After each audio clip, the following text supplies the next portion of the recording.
Hello viewers, வாங்க சாப்பிட்லாம். இன்றைக்கி என்ன சமையல்னு பார்க்கலாமா? அதாவது இன்றைக்கி வந்து பீர்க்கங்காய் துவையல் அதாங்க செய்ய போகிறேன். இந்த வீடியோ வந்து பேச்சுலர்ஸ்க்கு ரொம்பவே யூஸ்ஃபுல்லாக இருக்கும், மற்றும் வந்து பிகினர்ஸ்க்கு ரொம்ப யூஸ்ஃபுல்லாக இருக்குங்க. அதாவது நம்ம வந்து பீர்க்கங்காயிலும் செய்யலாம், கத்திரிக்காயிலையும் செய்யலாம், சவுச்சவுலையும் செய்யலாங்க. அதற்கு முன்னால் நம்முடைய சேனலை சப்ஸ்கிரைப் பண்ணுங்கள். சப்ஸ்கிரைப் பண்ணிவிட்டு ஆல் பெல் பட்டனை ப்ரெஸ் பண்ணிவிட்டு பாருங்க. அப்போ தான் டெய்லி உங்களுக்கு அப்டேட்ஸாக நம்மளோட வீடியோஸ் வந்துக்கிட்டே இருக்குங்க.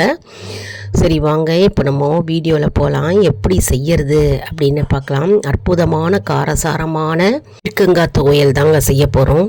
அதாவது நியூலி மேரிடு கப்புள்ஸு வந்து என்ன செய்யறது, எப்படி செய்யறதுனே தெரியாமல் இருப்பாங்க இல்லையா, பிகினர்ஸு. அவங்களுக்கு ரொம்பவே யூஸ்ஃபுல்லாக இருக்கும். அதாவது நம்ம என்ன பண்ணணும், பீர்க்கங்காயை நல்லா தோலை சீவி அலம்பிட்டு நல்லா ஸ்கொயராக கட் பண்ணிடணுங்க.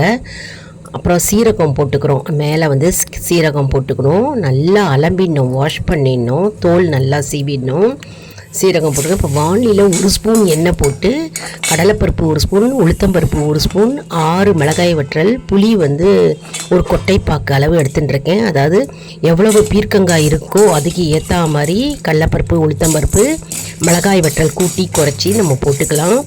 புளி வந்து குறைவாக போட்டுக்கணும், லெமன் சைஸ் புளி போட்டு லேசாக வறுத்துக்கலாம். 4 மிளகு, ஒரு காரத்துக்கு வந்து 4 மிளகு வச்சுட்டுருக்கேன், லேசாக வறுத்து நம்ம வானிலையில் எடுத்துக்கலாம். ஒரே 1 ஸ்பூன் எண்ணெய் போட்டு வறுத்துண்டா போருங்க. பொன்னிறமாக இந்த மாதிரி வறுத்து எடுத்துக்கணும்.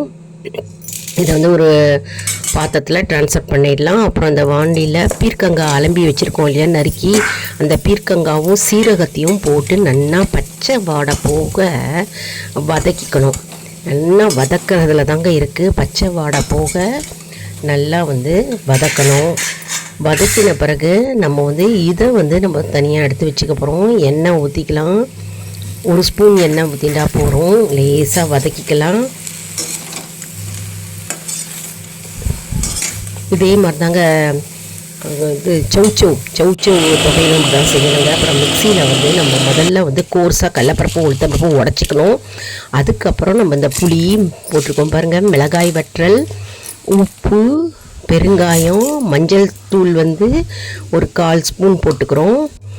போட்டுட்டு நம்ம இதை ஒரு சுற்று சுற்றிட்டு நமக்கு இந்த கோர்ஸாக நமக்கு கிடச்சிரும்.